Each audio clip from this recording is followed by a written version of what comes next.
अच्छा, नेक्स्ट हम देखते हैं कि assets withdrawn for personal use के कुछ एसेट्स होते हैं जो ओनर पर्सनल यूज़ के लिए ले जाता है।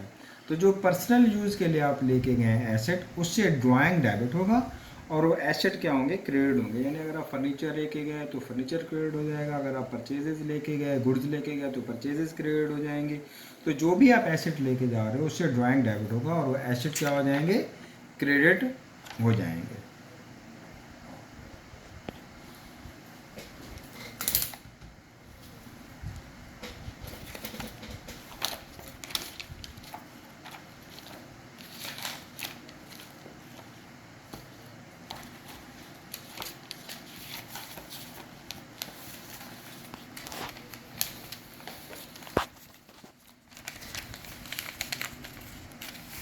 अब हम एक क्वेश्चन स्टार्ट कर रहे हैं।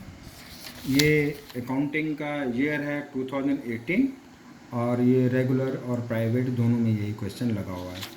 तो इसमें सबसे पहले हम देखते हैं, क्वेश्चन नंबर 3 है। क्वेश्चन है, following are the transactions of Farhan traders for the month of April 2018। तो अप्रैल 1 को जो ट्रांजैक्शन हुई है वो है, mister Farhan started his business with a cash ₹5 lakh and shop building ₹8 lakh. इसमें अगर हम देखें तो ओनर जो है वो दो एसेट ला रहा है, एक कैश ला रहा है और दूसरी बिल्डिंग ला रहा है। तो एसेट इंक्रीज हो रहे हैं, कैश भी डेबिट हो जाएगा, बिल्डिंग भी डेबिट हो जाएगी और फरहान का कैपिटल क्या हो जाएगा, क्रेडिट हो जाएगा। इन दोनों का सम लेकर, इन दोनों को प्लस करके, यानी 5 लाख और 8 लाख कितना हो जाएगा, 13 लाख हो जाएगा। फिर इसके नीचे ये नरेशन लिखनी पड़ती है। तो नरेशन आप ये लिख लें, to record the investment of Farhan. अब देखें, अप्रैल 5 को एक ट्रांजैक्शन हुई है, purchase merchandise for cash ₹1 lakh and on account ₹50,000। देखिए इसमें कैश और क्रेडिट दोनों ट्रांजैक्शन हुई हैं। आपने परचेजेस की हैं, 1 लाख की तो कैश पे हैं और 50,000 की क्या हैं, उधार पे हैं। तो अगर आप देखें तो टोटल जो हमने परचेजेस की हैं वो 1.5 लाख की बनती हैं, 1 लाख की कैश पे और 50,000 की ऑन अकाउंट पे। तो इस वजह से परचेजेस तो डेबिट हो जाएंगी 1.5 लाख से। अब जितने से कैश की हैं तो उससे कैश क्रेडिट हो जाएगा, एसेट है हमारा कम हो रहा है, और जितनी उधार पे हैं उससे हमारा अकाउंट्स पेबल क्रेडिट हो जाएगा, क्योंकि लायबिलिटी इंक्रीज हो रही है तो इस वजह से अकाउंट पेबल क्रेडिट हो रहा है। अब इसकी जो नरेशन है वो है, purchases for cash and on account. अब अप्रैल 8 को देखें आप, अप्रैल 8 को ये कह रहा है, open a bank account with cash ₹1,25,000। तो इसमें बैंक अकाउंट खोला है, जाहिर सी बात है बैंक डेबिट हो जाएगा और कैश क्या हो जाएगा, क्रेडिट हो जाएगा 1,25,000 से। तो नरेशन में लिखा जाएगा, open a bank account. April 15 को देखें, issued a cheque to supplier ₹48,500 in full settlement of his account 50,000। देखें इसमें देखें कि आपने जो पैसे देने थे टोटल वो कितने हैं। सबसे पहले तो हम ये देखते हैं, तो हमने जो टोटल पैसा अमाउंट देना था वो है 50,000। तो हमारी लायबिलिटी तो पूरी की पूरी क्या हो रही है, कम हो रही है। कि हमें जो हमारा सप्लायर है वो कह रहा है कि जी आपने मेरे 50,000 देने हैं, आप मुझे 50,000 के बजाय 48,500 दे दें। तो बाकी जो है वो हमें डिस्काउंट मिला है। तो लायबिलिटी तो हमारी 50,000 की पूरी कम हो रही है। तो इस वजह से अकाउंट्स पेबल हमारा डेबिट हो जाएगा 50,000 से, और बैंक हमारा क्रेडिट हो जाएगा कितने से, 48,500 से, 48,500 से। और जो 1,500 है वो हमें मिला है परचेज डिस्काउंट, तो वो हमारी रेवेन्यू है। परचेज डिस्काउंट भी रेवेन्यू होती है, तो इस वजह से वो क्रेडिट हो गई है। अकाउंट्स पेबल चूँकि लायबिलिटी कम हुई है, डेबिट हो गया। अब चेक से पेमेंट किया तो बैंक हमारा एसेट है वो कम हो गया, तो इस वजह से बैंक भी क्रेडिट हो गया। अब हमें परचेज डिस्काउंट मिला है, रेवेन्यू है, तो ये भी क्या हो गई, क्रेडिट हो गई। नेक्स्ट ट्रांजेक्शन देखें आप, proprietor withdraw cash 15,000 and merchandise worth 4,800। Business is for personal use, यानी ये दोनों चीज़ें पर्सनल यूज़ के लिए निकलवाई हैं।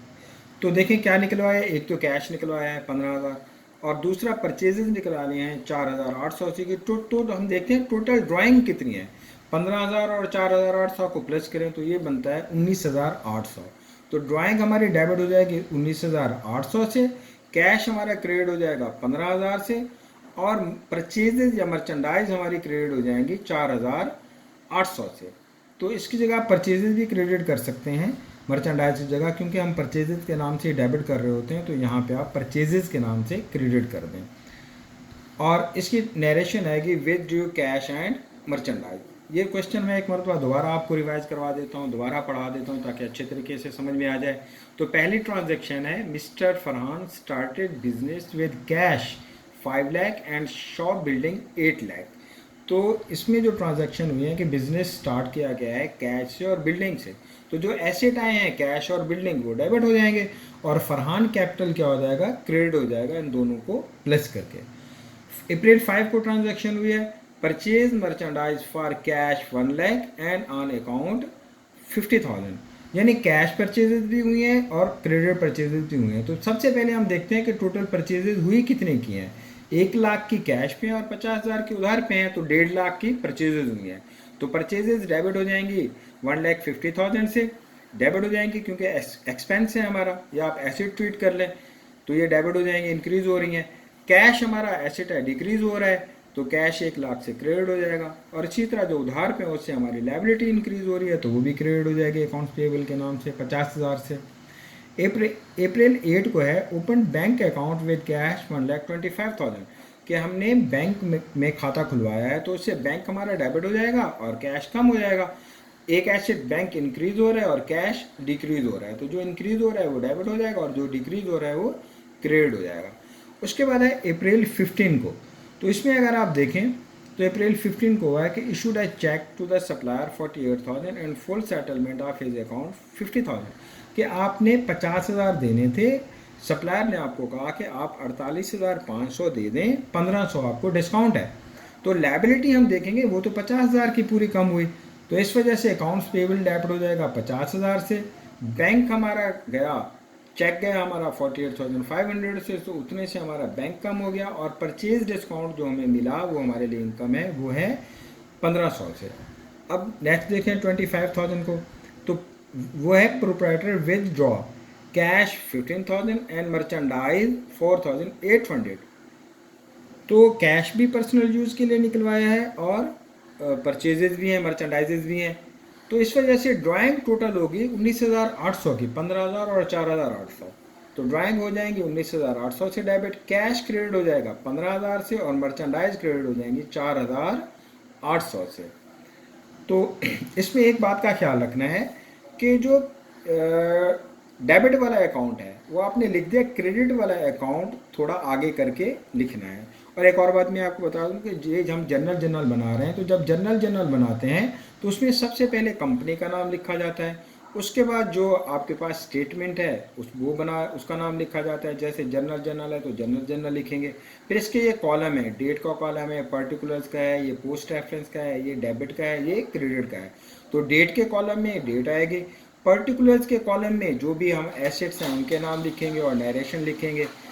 अच्छा, इसके अलावा डेबिट जो अमाउंट जो क्या अकाउंट डेबिट हो रहा है उसका अमाउंट डेबिट कॉलम में आ जाएगा और जो अकाउंट क्रेडिट हो रहा है उसका अमाउंट क्रेडिट कॉलम में आ जाएगा।